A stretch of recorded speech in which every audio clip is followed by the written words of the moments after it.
Well, hello everybody, this is Marcus. And Tricia. And we are... The Messengers. Ministry. Yes, we are. Wow, that was low. That was... I have to do better next time, right? Well, today we have a new Teachings from Jesus for you. And today we are continuing the second part about the 4 different types of soil Jesus told the parable about. You want to tell them what this one's going to be called? This is called choking and reaping. So glad you didn't choke me physically. Choking. No, don't. No, so this parable is spoken and explained in Matthew 13, Mark 4, and Luke 8. So this is what happened back then. Jesus was telling the people a parable.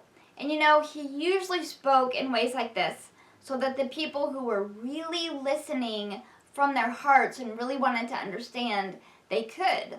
But the people who were just kind of like, oh, he's just talking again, you know, they didn't really want to understand. They were confused. Right. Because you can get confused on some of these. So he continued his parable by speaking about the last 2 types of soil. He said, some of the seed fell among thorns, which grew up and choked the plant. He explained this happens when someone hears the word, but the worries of life and the deceitfulness of wealth choke it out, making it unfruitful. Yeah, that's tough. That is. Happens a lot. But the last soil is the best. The seed fell into that, and it grew a crop that was like 30, 60, or even 100 times what was sown. Wow. Jesus explained, these are the people who hear the word and understand it. They are productive and fruitful. Right. That's the kind of people we want to be. That's the kind of people we should all strive to be, right? That's right. So nowadays, there are people who gladly hear about Jesus and all that he did for us and are excited about him, right? Yeah. These people, they plan on having a relationship with God. So what do? They start the process and they grow, but allow thorns and problems to grow up with them. That's not good. And that's not good at all. They never really give themselves completely over to God. They hold back part of their lives, thinking that they don't have to turn over every area to him. And these people, what happens? They end up having problems with their lives. And that is tough. So when trouble comes against them, they do not turn to God for help. That's sad. Yeah. What they do is they let the cares and concerns of this world choke out any relationship that they could have had. And, you know, I've seen this happen. Yeah. And it is not a pleasant sight to see. It's sad because they're so excited for God in the beginning, and then they just kind of slowly fall away. Yeah. And it's hard to watch. Yeah. It is. But it happens. But you know what? Wealth is a big part of this, as Jesus mentioned. Yeah. Many people who are too focused on obtaining money and what to do with it are not focused enough on God and how he can help them financially. That's right. What they do is they don't put their full trust in him, so they fall away very, very easily. That's right. And wealth is a big thing. We have to remember God is our provider. Right. And he's the one we need to trust in and turn to. We don't need to turn to the world or, turn to anything that they could give us. It's not money like that. It's just trusting in God, and he blesses us. He doesn't want his people like poor and broken down and living on the street. That's not a good example. No, but he wants us, to have the things that we need and even have some of the things we want. It's not bad for us to have things that are on our heart. It depends on the thing, but some good things, it's not a bad thing. Right. Some good things aren't a bad thing. Yeah. We're going to hashtag that. So let's look at the last group of people, and they're the ones who hear about Jesus and all that he did and accept it wholeheartedly. They believe the truth and they turn their lives over to God fully. right? Mm-hmm. These people have studied the Bible, and they've gone on to learn more about God and everything that He has planned for them. That's awesome. That's where everybody should, I wish everybody could strive for that. Yeah. So let's continue on. So they put their whole trust in Him, and they receive all of His rewards. So in Luke it says that these people have a noble and a good heart. I love So that. yeah. So once their relationship is secure, they can turn around and help others. They can lead someone else to Christ, or even mentor someone who is new. That's right. The results, they are infinite Yeah. as the work that they put in their relationship with God. Mm-hmm. So if they only want a small return, you know what? They're just going to get a small reward. And that's fine. Right. That's fine. There's nothing wrong with that. Absolutely not. So either way, these people are going to produce much more for God than any other types of soil. Yes. All right? So you know what? It's example time. Example time. Da-da-da-da. So our example today is, let's just say that Fred, he became a believer, and he understood what it meant to live for Christ. You know, he got involved in the stock market and started doing very well. So well, in fact, that he forgot all about God and all He had provided for Fred. Oh, that's not good. So he trusted more in the money than he did God. Fred, what happened? He quickly fell away, and eventually he lost everything.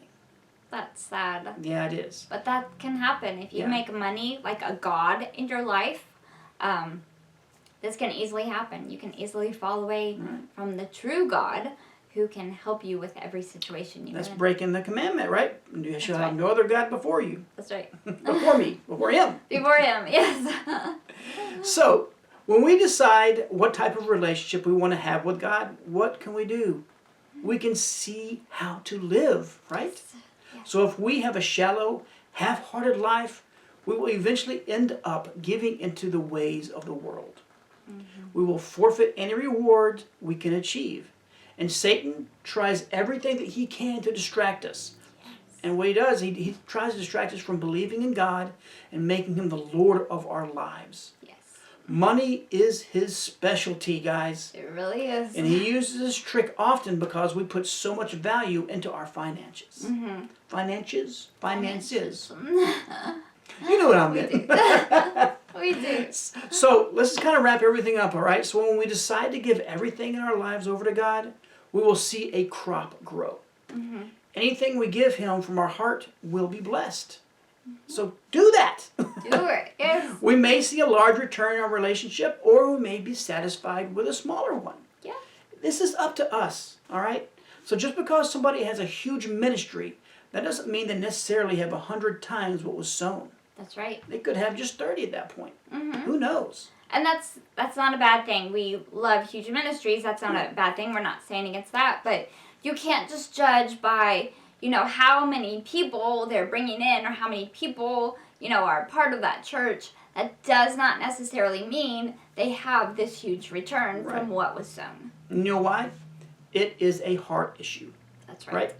The person who prays and personally helps others can have a larger return because they make lasting disciples, right? And they teach what they know and sow in their seed into other people's lives. That's what we're supposed to do. Right. That's why we have our seed. That's why we have our seed, that's right. So this crop may be larger than someone else who hasn't given everything to God, right? Yeah. It is all in our relationship with God.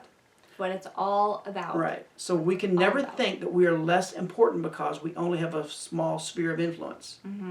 Guys, listen to this. Seriously, the numbers don't matter. That's right. What does matter is how we sow into others' lives and help them produce their own crop. That's right. It can be one person that you have a sphere of influence in. You teach them all you know. They grow. They produce their own crop. That's like 100-fold. Right. You know what I mean? It's taking you, all of you, putting it into them. And so that is a huge reward, a huge return on the investment that you make in them. Right. Right? Absolutely. Absolutely. So, we hope you got something out of this today. We hope you got something out of this little 2-part series, too. If you haven't done it already, we encourage you to visit our website. Yes, we do.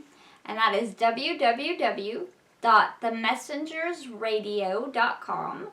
And we have a whole page up there. Lots of pages. But we have other videos that we've done. We have our Teachings from Jesus series. And so we have even audios up there. But we have a whole list of things.